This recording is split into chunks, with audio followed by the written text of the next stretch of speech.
Hello guys.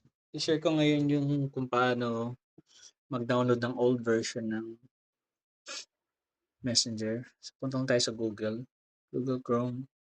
Type natin dito ay apkmirror.com. Pagpunta natin dyan, hanapin natin yung Messenger.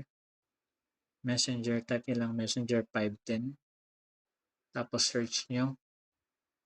Pag-search nyo, marami kayo makita dito. So, click natin itong pinakauna. Yan. So, tanggalin yung ads.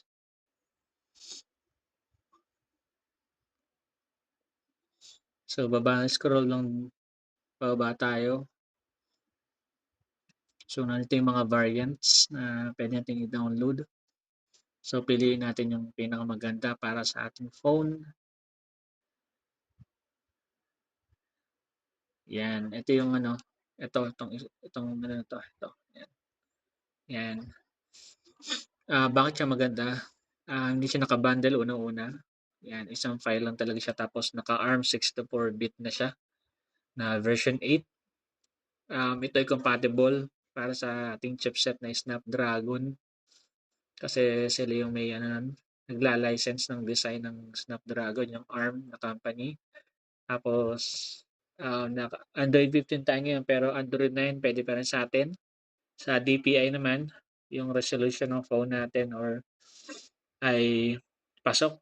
Kasi nasa 307 DPI yung resolution ng phone natin. So, gusto, click nyo lang yung file na yan.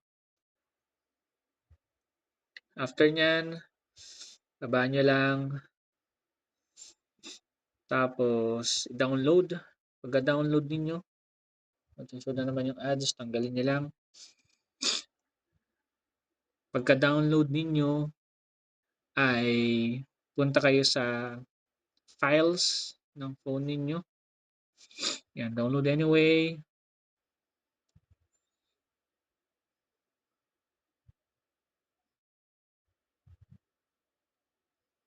Yan, pagka-download, pwede nyo open kagad, pero para mas madali, para for demonstration, punta tayo sa files. Punta sa downloads, tapos click natin yan. Yan.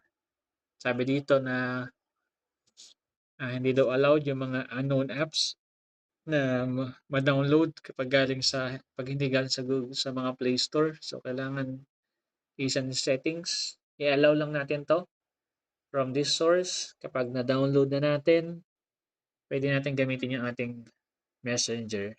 Yun lang, sana nakatulong.